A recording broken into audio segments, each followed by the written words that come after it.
Welcome to another episode of Five Lemons Laughing. I'm Amanda. I'm here with Morgan and Penny. And today we're Good going to morning. take you into our process of meditation, of prayer. This is the cornerstone of our spiritual practice. And it's time that the whole world gets on board with love. And it's time that we start looking for love in ourselves and seeing it in our family, in our community, in the world. And the way that, for me, the way it's done is by practicing being present with myself, cultivating that deep connection with source energy. And that's how I stay in my loving heart. So today we're talking about unconditional love and how we get there through prayer and meditation. So I'm going to do it a little bit differently than we are going to do it a little bit differently than our normal podcast. I'm going to start us off with a prayer. And then Penny is going to take us right into a meditation. And then we're going to talk about it and how we do it. And anyway, let's get started because it's always better to start with a prayer. Yes. So I am going to invite everybody, wherever you are, if you're driving, just tune into your breath. If you're in a place where you can close your eyes and tune in, that's wonderful. If it's helpful to place your hand on your heart, it's a lovely reminder to stay centered in your heart. I am grateful for this opportunity to gather together in the name and the nature of unconditional love. I am grateful to know that we are all connected through the divine thread, allowing this thread to vibrate with connection, with source energy, with divine love. I am grateful for our willingness to show up for each other, letting go of our judgments, letting go of needing to be right, letting go of putting people down so we are better, letting go of the need, letting go of needing, wanting, and craving, standing firm and allowing. What I know is we are all, as God created us, we are all whole, perfect, and complete. And as we allow that in our beings, it restores us. It restores us to our default setting, which is unconditional love. I am claiming this now, not only for myself, but for my community and the world. I know this is done, and so it is. Amen. Amen. So beautiful, Amanda. So beautiful. I just second that. Amen. And just keep your eyes closed. You can leave your hands on your heart or place your hands in your lap, palms open. If you can, feet flat on the floor. Have your connection to the earth. And let's just take a nice deep cleansing breath in and just breathe in all those beautiful words that Amanda just shared with us. And then when you get to the top where you're full of breath, just take in a little bit more and just let all those words go through every cell in your body. Saturate your body with those beautiful words. Just let it go around your body, energizing every cell. And then on the out breath, just breathe out anything that no longer serves you.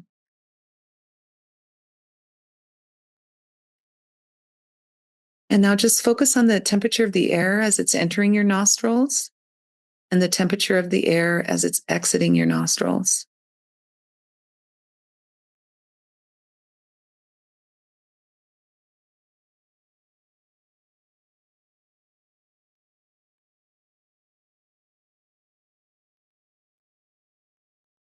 And place your right hand on your stomach and notice the rising and falling of your stomach, or maybe you notice it in your chest as you take each inhalation and exhalation.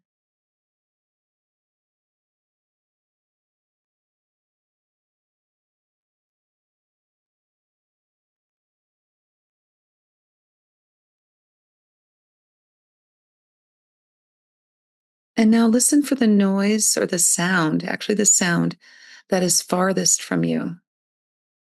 Focus on that sound.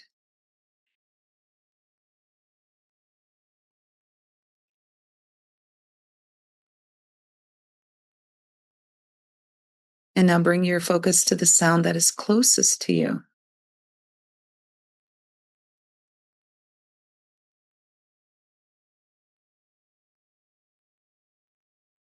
And if you haven't already, listen to the sound of your own breathing.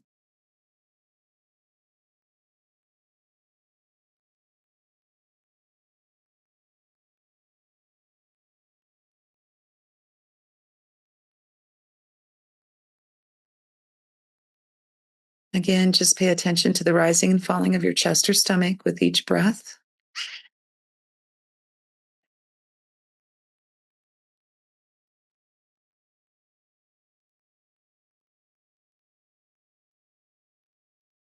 And whenever you're ready, you can just take another breath in and then open your eyes and come back to this beautiful Zoom room and our episode that we're recording.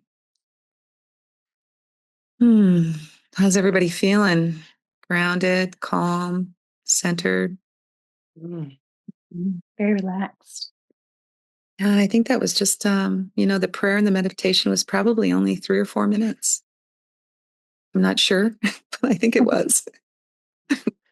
So it doesn't take long to get to that meditative state. I guess that's the point I'm trying to make. Yeah. Yeah. Morgan, I would love for you to start this conversation off. I know that you're reading. The Surrender Experiment. Thank you. Yeah, sure.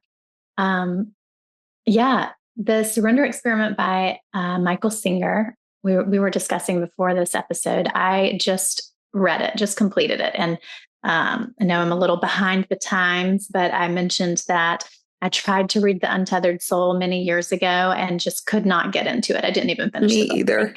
Yeah, I think I got like a third through it, maybe a fourth through it. And I was just like, eh. But somebody shared something that made me want to visit the Surrender Experiment. I was going through a little rough patch a few weeks ago, some drama in my life.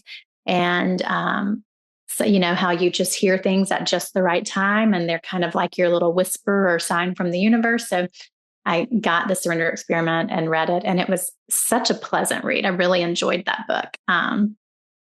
But what was interesting is very early on in the book, he talks about, his life-changing moment was when he recognized the little chattery voice in his mind trying to come up with ways to make conversation and fill in those awkward silences with other people. And that was like when he first recognized the voice as something other than him, and it set him on this lifelong mission of learning how to like get control of that voice and silence that voice and just have some peace and quiet in his mind, which led him to a book on Zen Buddhism. And just from reading that book on Zen Buddhism, he started practicing meditation. So he read this meditation technique in a book and started practicing it. And it sounds from the Surrender Experiment, it sounds like pretty immediately he had a very peaceful and profound experience in his meditation, to the point that it began to be his like only motivation in life was to get back to his farm so he could get back to his meditation. And his meditation practice quickly began to grow and expand until it was, a big long meditation in the morning, a big long meditation in the evening, and then as often as he could throughout the day. And it just made me realize like, it kind of gave me a little compassion for myself that I don't just love to meditate. And that's because I've not had one of those experiences that he described in the book. So it's interesting. I'll start there. There's a lot more that I could say on this subject, but just curious how that lands for you too. My meditation, I have not, I get little glimpses of just being part of the whole, like, concentrating on oneness. Like I can feel that expansion, but no, I never have levitated off my seat or like, gone anything like that. So I'm with you, Morgan. Like compassion for where I am is something that I really need to cultivate, especially the last few days. Like I meditate 15 minutes in the morning, and like today I got up, like I just keep checking my watch. Like that's my meditative. I'm like, what can I do?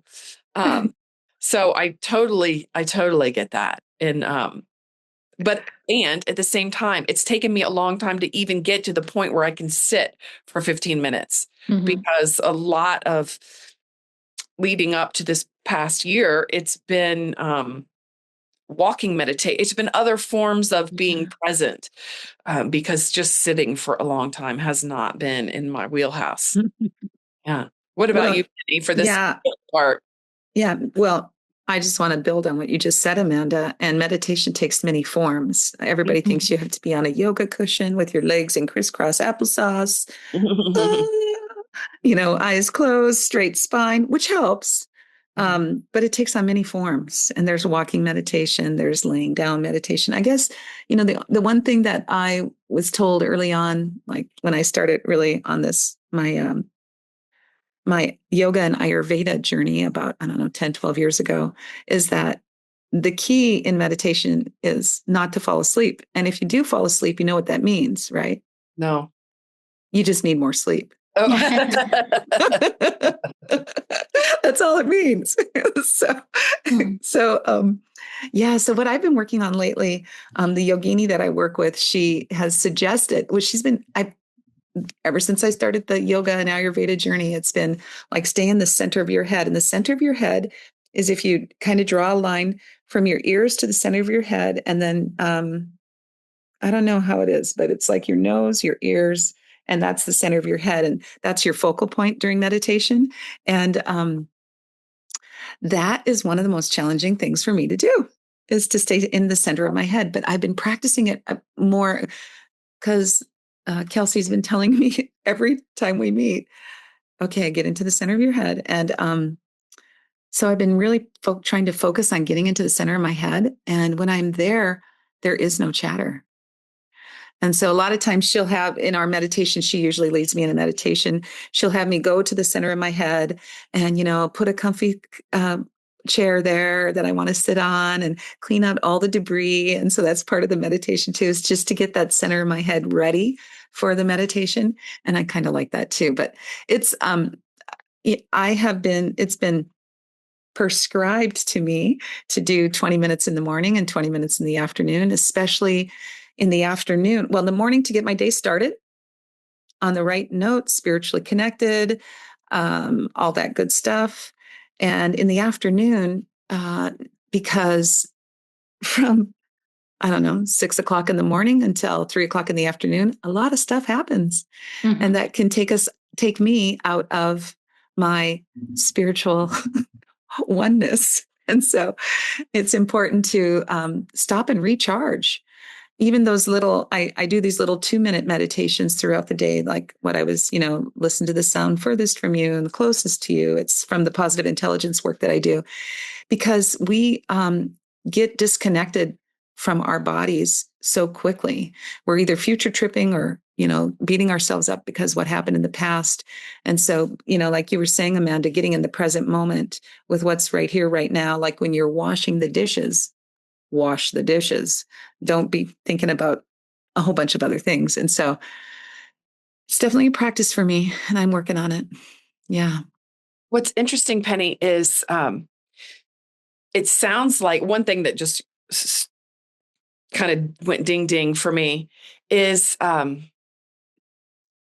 you getting into the center of your mind really gives your mind something to do. Like, so it's because we're human beings are thinkers, and our minds are going to think. And when you give your mind a chore to do, so instead of just letting it go ramble off into space, you're like trying to find the center of your mind.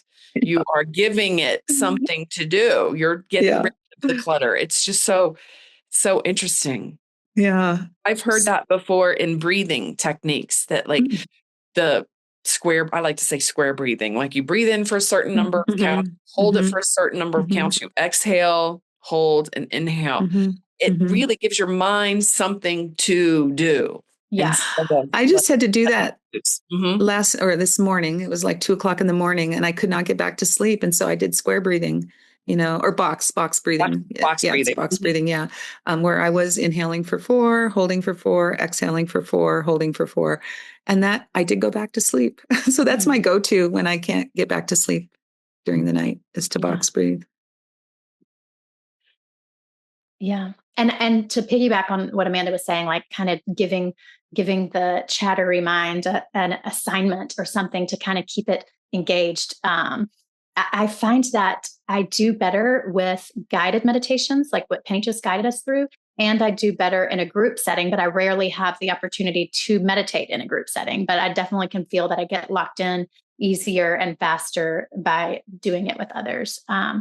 But um, also, like, that's why I think I love Kundalini yoga, because for me, that gets me in the meditative state faster and easier, because there's so much to concentrate on that it's hard for the mind to be busy thinking about other things, because you've got a focal point, maybe your third eye, you've got a mudra, you've got a mantra, and you're also doing some repetitive like motion with your arms or your legs or whatever. And so you've also got the root locks, the energy locks, and there's just so many different things that you're having to concentrate on at one time, that it's like a form of a moving meditation, and it kind of quiets down a lot of that mind chatter.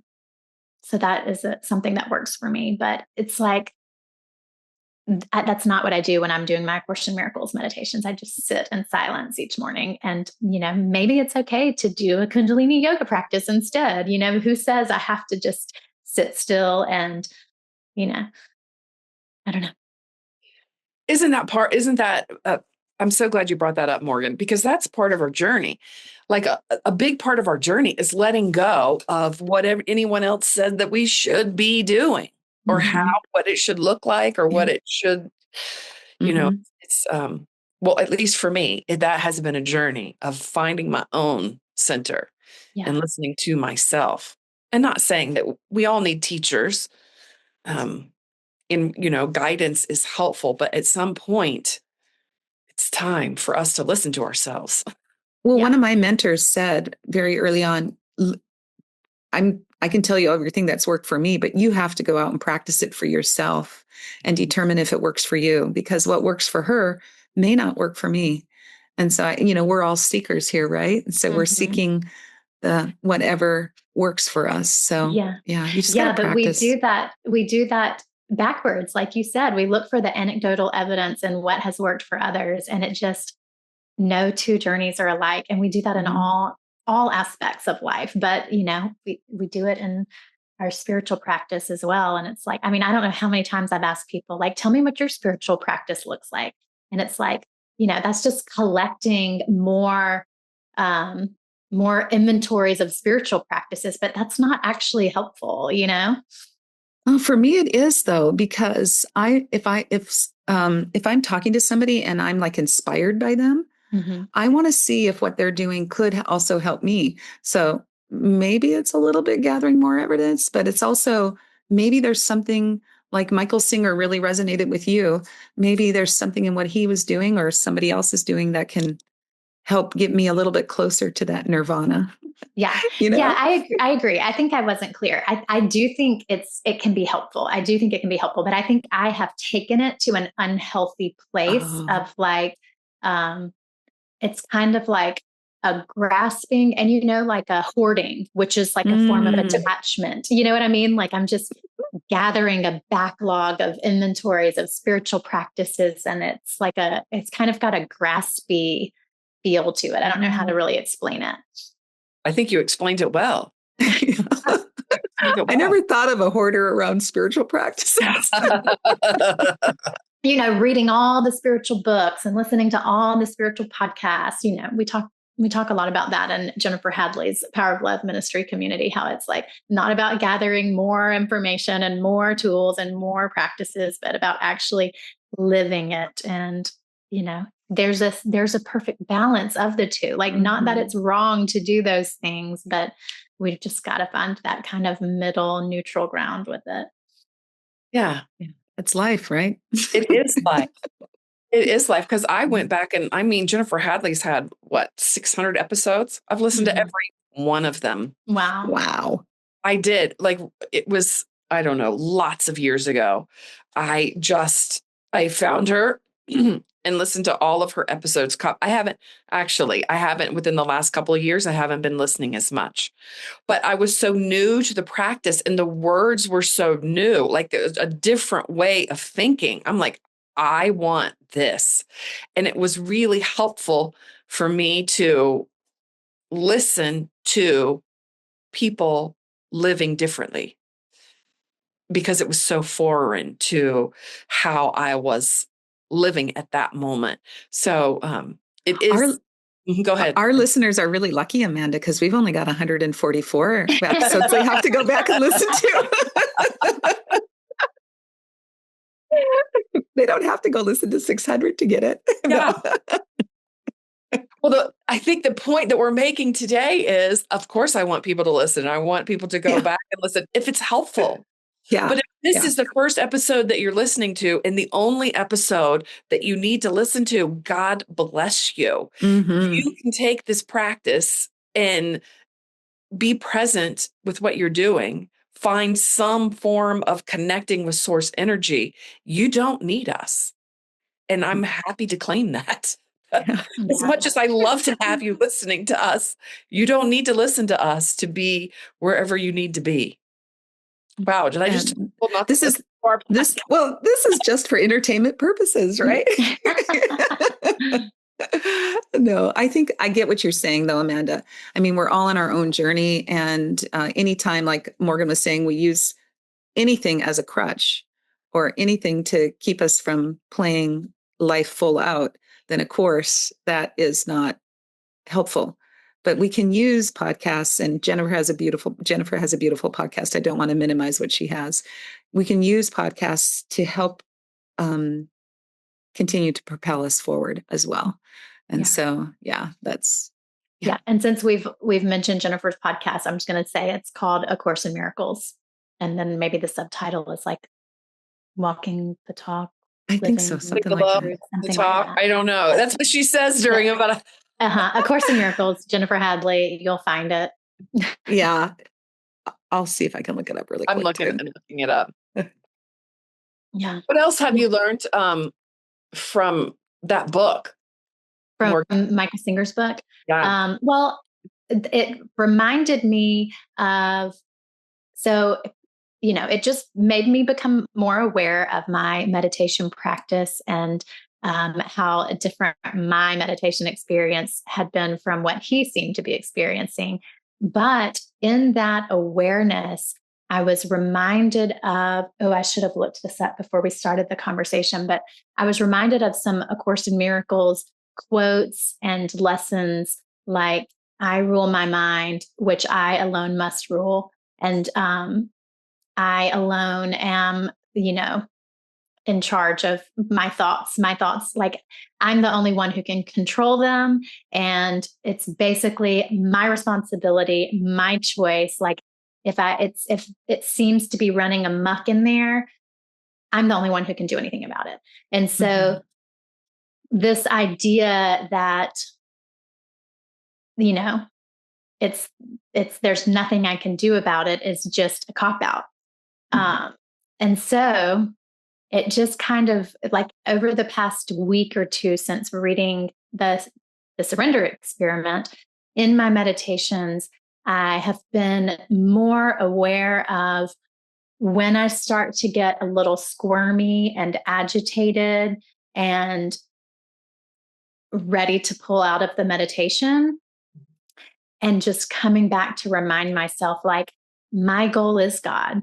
And this voice that's telling me that I don't want to be here right now and I want to be doing the things that I have to do today, is not my real goal, and it's not even my real voice.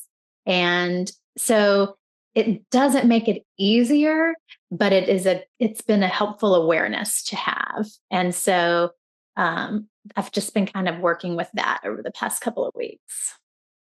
Yeah, I love what you said about that voice, Morgan, because you know, some of the listeners may not be so successful in quieting the voice like me. And so just know that that's real. That's normal to have that chatter going on in your head. And that's the reason why we sit down and meditate, is to practice quieting the voice as best we can. And so if you're sitting down and meditating, and I have to set a timer, I'll be honest with you, if I don't set a timer, I'm like going, oh my God. And, or I think, oh, I've been here for 5 minutes and it's been like 1 minute. Yeah. I go, wow, that's amazing. And so I set a timer and it gives me 5-minute increments. I usually sit for 15 to 20 minutes. And so then that helps me to be able to know that I only have to reel in that voice for so long. Okay, 5 minutes have passed. I only have 15 minutes more to go, So for me, that's the way I do it. I need a timer. Yeah. Yeah. And I'm right there with Amanda, like the walking meditations and being like kind of doing something while I'm meditating seems more helpful to me. I do both. I have a consistent morning sitting in silence meditation practice. It doesn't feel very effective, but I don't want to claim that. I don't want to put that energy out there. I'm assuming it's being very helpful to me, even though I can't necessarily feel that it is. But like the walking meditations and things like that, I feel more connected doing those. And sometimes I'll even introduce a mantra, and it may be like, in the ancient language, or it may be just, whatever the A Course in Miracles lesson for the day is. And I learned, sometime in the past year or two, that you can count each knuckle instead of even just like each finger. So it would be like you repeat the mantra on the tip of your finger and then move down to that first little joint, and then the second little joint, and then the third little joint. And so you get 4 on each finger. And so like if you wanted to do 108 repetitions or whatever, like that's a fun little way to count your mantras.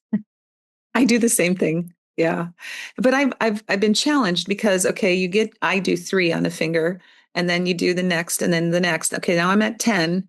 Now then I have to start on this hand. Okay, now I've done 10. And then I go back to this hand doing 10 again, because how do you keep track of 108? Yeah. It's tricky. It's tricky. So yeah, there are little hacks. There's a lot of little hacks to be able to do the meditation. I don't do a lot of walking meditation. I don't do it. But if I did, that would be great. I just usually, because, once I'm done, I have to be honest, I do my spiritual practices in the morning. And then when I'm done, it's off for the day, Yeah. And so Yeah. that's why it's important for me to do the afternoon one too. So I get myself grounded back to where I'm more centered. Yeah. Normally I'm setting off on a walk and it turns into a meditation. It's not like I'm setting off to do a walking meditation. Yeah. But it's just that thing that anything in life can be a meditation. It's the power of your intention and your presence. And so, yeah. Amanda, you've shared with us what your morning meditation, your walking meditation is. I'd love for you to share with the listeners what you do on yours. So I live in a place where there's no people around. So I have a little 1/2 mile loop in my property, and I walk it. And it doesn't, like Morgan says, it doesn't, even in the mornings, it doesn't start as a meditation, because most of the time I wake up with a noisy mind. I'm not sure what that's about. But so I start on my walk and I don't start thinking about it. And then I notice something really beautiful. And then I'm like, oh, that brings me back to present. Whether it's a tree or grass, like this morning, there's I have some long grass on my walk and it's turning red. And I'm like, that really caught my attention. And I paused there and then I'm like, oh, and it brought me back to present. And that's what it's all about for me. And in the mornings, I like to acknowledge, and it's a prayer for me. So I acknowledge the directions. Um, the north is, I have a gratitude for my ancestors. I have a gratitude for all the seen and unseen helpers. Um, the East is newness to me. It's like celebrating a renewal. And it's funny, I like hit the reset button. Like I really reset. So like I'm resetting the whole day, letting go of whatever has happened in the past. The South, I'm grateful for this courage and the strength to allow this new day, courage and strength. In the West is I'm grateful for the ability to transform all of the unwanted bullshit that's going on in my life, transmuting it into light, into love. And so some version of that every morning, but it really starts with recognizing either the sky or, recognizing something that immediately pulls me back into present. Beautiful. That is so beautiful. I love that. And you know what I was thinking about too is I can hear our listeners saying or thinking, because I have said and thought these things, that sounds nice, but that won't work for me because blank. Yeah. And it's like, so the example that came to mind, like walking meditation won't work for me because when I'm walking, I have the dogs with me, or I have the children with me, or my husband is with me, and there's no silence, there's no peace. Well, then that can become your meditation. Like sometimes my dogs are with me and it's just an opportunity to be 100% present with them. And that practice of presence and just being fully in the moment, like you were talking about, noticing that grass that had turned red, that is part of that fully experience and that meditative process. So it just really comes back to intention and presence is, to me, the magic formula. And Morgan, walking with your dogs, they're the biggest curiosity seekers out there. When I walk with my dog, I call it an exploration walk because he's exploring everything. So there's no way you can't see what's going on in the world because they're sniffing it all out. So yeah. And I was thinking about like other examples, like you can like drawing, doodling, coloring can be a meditation. Like we've seen the rise of those adult coloring books and stuff like that. So, there's so many ways to find what works for you and slap a meditation label on it. And it is a freaking meditation. Like if it works for you, then let it be enough, We have a big, I want to say it's 4 foot by 3 foot, one of those doodle drawings. And we have in our break room at our office, and we have a basket of crayons and markers and color pencils. And if anybody just wants to take a break and color during their 10-minute break, they can sit down and do that in the break room. And it's so fun to watch the picture evolve because there's, there could be 20, 30 different people coloring on it. And so it's kind of a fun thing, but that's like a short little break from the day coloring. Yeah, that was great, Morgan, that you brought that up. So many forms. Yeah. I would like to pivot this conversation just a little bit. You're good at that, Amanda. Thank you. Into like why. Like I started out, like I opened with, it's time for us to claim our love. It's time to us to claim it and to live it and to be it. So I would like for us to talk about what this meditation practice does for us and how it is a bridge to acceptance, to surrender, to whatever word it is. How does it make us more loving human beings on the planet? Yeah, good question.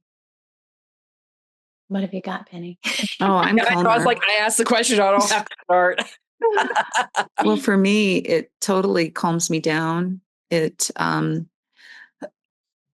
afternoon meditation, especially when I do it, because I'm not as, it's not as non-negotiable. I'm still working on making it a non-negotiable as my morning one.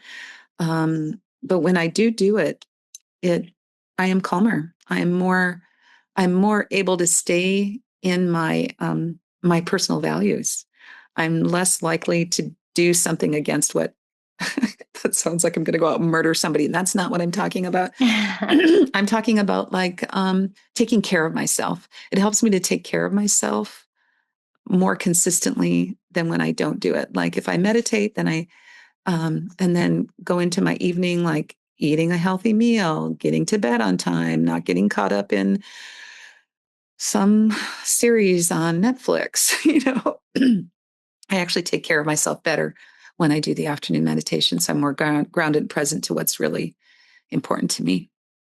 So do you think then you have better connections with your family? Like, how does that cultivate love in your afternoon since, mm-hmm. Yeah. So a lot of times I am like going 100 miles an hour in several directions. And so whenever I catch myself rushing, I have to pause and do like maybe a 1-minute meditation because I realize that things don't go so well. I can become very controlling, very pushy, and start not being a kind person. So yes, meditation makes me much more loving and present and kind with my family. Absolutely. Yeah. And I think that's a good point to make is that, we're here. My purpose is to cultivate love. And as we are more loving, right? I don't know if it's the easiest in all aspects, but we can cultivate more love in our everyday life. Mm-hmm. Mm-hmm. Yeah. One thing I'm just having this realization now, which is interesting, but my day can be somewhat segmented. Like I don't work like 9 to 5 like I used to. I work part-time for the Power of Love ministry. And then I have, this podcast and John Mark's music stuff and just a number of little things going on that I'm working on, plus, managing the household expenses and pets' needs and this, that, and the other. And so every day is totally different. But anytime I'm joining a meeting or joining this podcast or starting a counseling session or checking in with a participant for one of the Power of Love ministry programs, and these things happen, all of those things I just mentioned happen numerous times throughout the week. Every single time I start with a prayer. We start with a prayer. Like usually Amanda leads our prayers for this group, but every single time we start with the prayer. And it's essential because I'm task switching so much throughout the day. So it's essential to close off kind of whatever I was doing before and come fully present to the moment and put Holy Spirit in charge and set a powerful intention. And the practice is just so helpful and so powerful. And what I'm realizing is that I could be doing that in every aspect of my life. Like when I'm switching from recording this podcast to going into the common areas and being with my husband and making his morning smoothie, like I could do the same thing. Like I could pray for that switch over and bless that time together. But do I? No, I don't, even though I know firsthand the power of this practice. So that is going to be something I am intending to be more mindful of, to just, since I know what an effective and powerful practice that is, to start incorporating it in my personal life transition, like daily transitions too, not just my like coming together with my other spiritual posses, In quality assurance, we call it line clearance. Like you have to clear up one line before you can move on to the next, right? You have to totally put everything away and then move on to the next. So that's what when you shared that, Morgan, it just took me right back to line clearance. Yes. Yes. What could we call it? What could we make up? Line clearance is perfect. Yeah. Love it. Yeah. Yeah. Beautiful. I love the aspect of prayer. Mm-hmm. I really do. I've heard prayer is like talking to God and meditation is listening.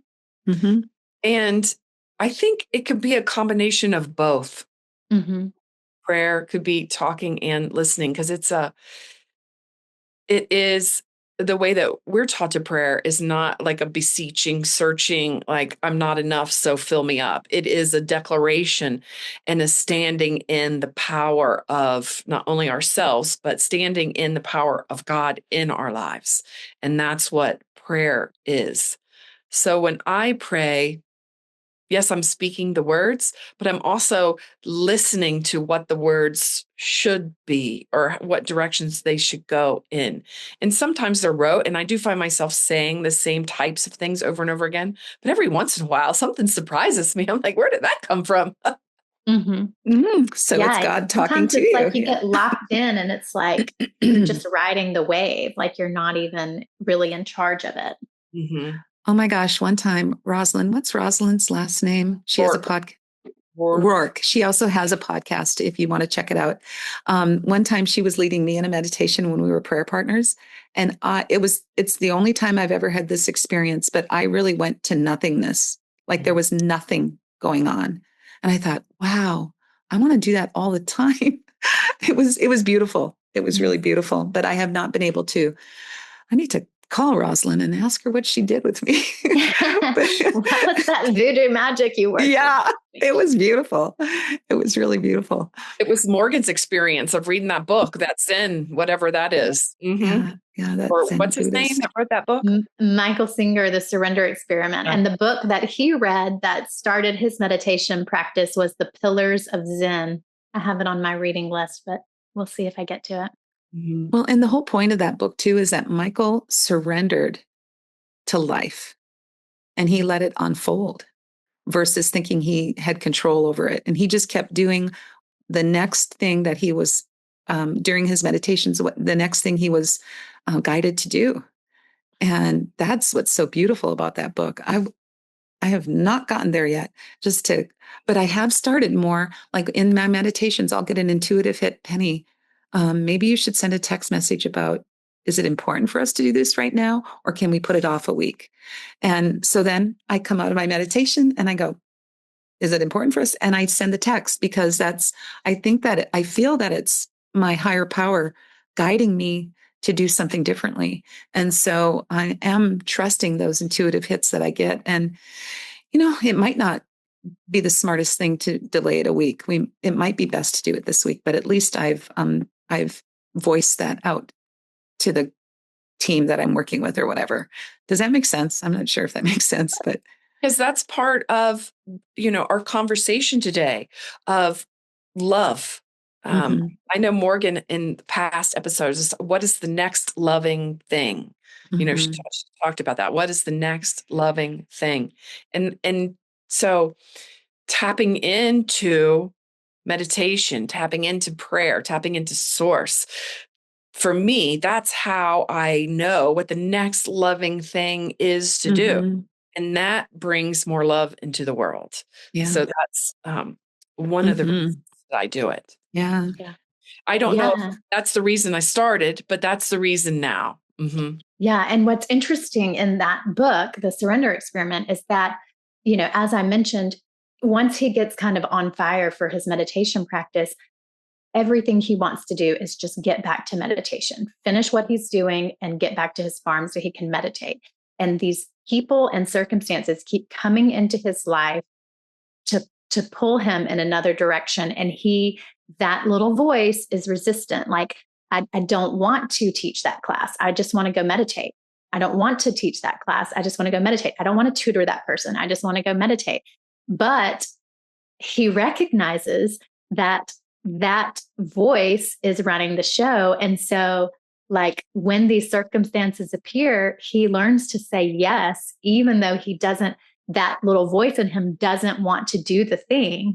And then by saying yes to what life presents him, like, these crazy opportunities open up to him. So that's an interesting practice because we have been kind of taught in spiritual circles that, saying no is a powerful act of self-love. But what if it's what's blocking all the gifts of the universe? Because, I don't want to do that. You know what I mean? I guess So you have to make but, sure who's speaking. yeah, Right? Is it? Yeah, the word that was coming to my mind is discernment. yeah. Mhm. The quieting, the practice of prayer, meditation, it gives us discernment. Mhm. Yeah, but it even goes to show that, getting back to your spiritual practice, getting back to your meditation and prayer isn't always actually the most helpful, most loving choice on this journey. We are here in this life experience to have life experiences to, transmute that old ego. You know what I mean? And hiding out in a cave isn't going to do it as quickly as interfacing with other Mhm. people and other circumstances and experiences. So it's just, there's so many like layers and moving parts and pieces of this whole life experiment. So What? just start with a minute a day. That's all you can get, right? Yeah, I was going to say, Morgan, what a great insight. Mhm. Because we just can't get this life wrong, right? No. There's no getting it wrong. And that helps us stop judging ourselves and others. We can't get it wrong. Thank you for bringing that up, Morgan. Yeah. And it's so hard to remember that at times when you feel like everything's crashing down on you. So, yeah, even last night, I was just telling my husband, everything's going to work out okay. I keep telling myself that a lot. Everything is okay. Nothing is wrong here. Everything is okay. Yeah. So that I can remember that. I can't wait to hear your post-its. I saw you write times, Penny. Yeah. Well, I was trying to stay present in the moment. Well, first, before we go into the post-its, I mean, truly, when I said just start with a minute a day, just really start with what you can, just start. It might not be a full 20 minutes twice a day, but just start. Maybe it's 5 minutes twice a day, and then keep building. Next week it's 6 minutes twice a day, or whatever. But just Next year. yeah. Well, if you put it off and put it off, I don't know. Just start. Just start. Just start where you're at. I mean, do you guys have any other tips for starting? I have to put it on my calendar. I know that I start out my day and I do my pranayama and meditation, and I do prayers at the same time. And that's the first thing. Well, after I read my Course in Miracles lesson, and then I keep that as my mantra. That's what I do to get started. And then I've got it on my calendar, and I keep ignoring my afternoon meditation because I think I'm so important and so busy. And I'm not. I know that it helps me to take care of myself. So I do have it on my calendar for the afternoon. And today I'm going to do it when it comes up on my calendar, since I just declared it. Love it. How about you?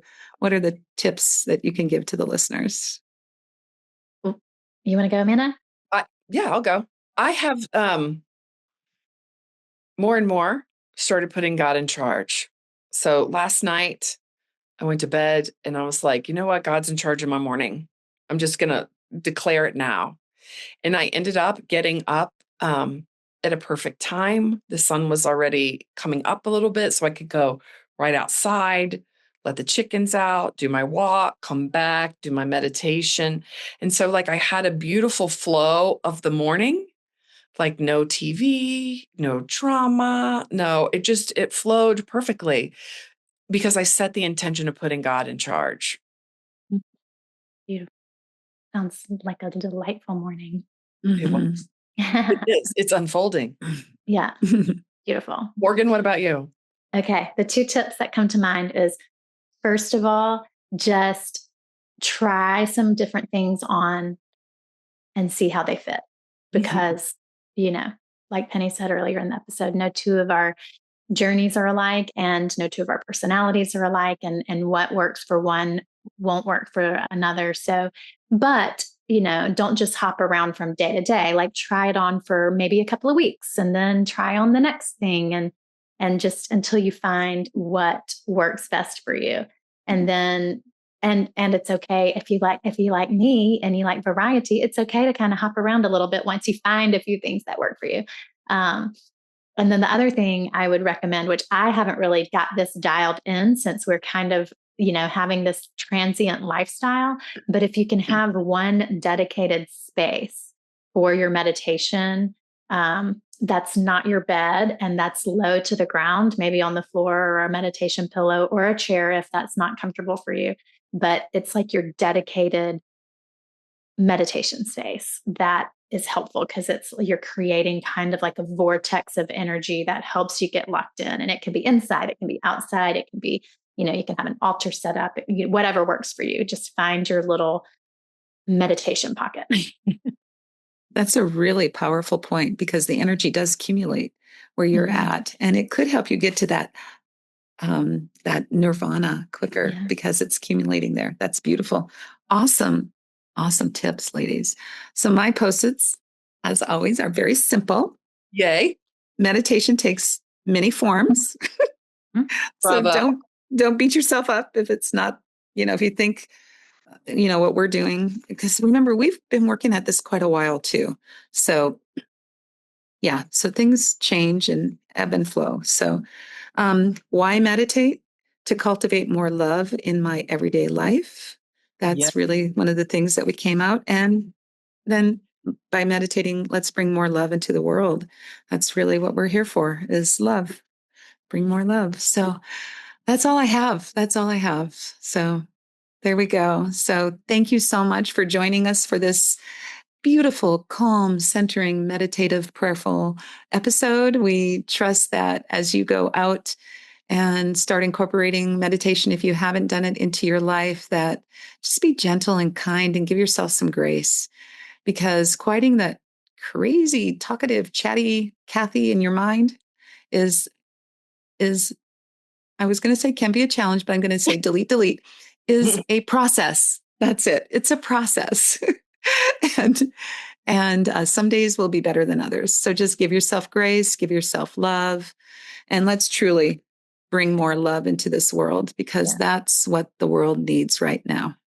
What the world needs now is love, sweet love. Yes, we need to play that on the outro. Drusilla, get on that. It's the only thing that, what's the next word? There's that word. Just too little love. Yeah.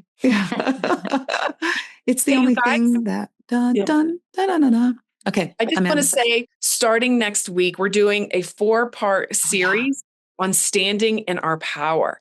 And I just love that this one is talking about meditation. So it's a great place to start, because we're going to dive deep into standing in our power. It's a 4-part series, and the first part is about tuning into our body wisdom. So I wanted to let the listeners know that starts next week. Sounds great. Okay. You all have a beautiful rest of your week, and we will see you next week. Bye, y'all. Remember, your transformation is our greatest joy. I love it, Morgan. It is our greatest joy. Bye-bye. Bye.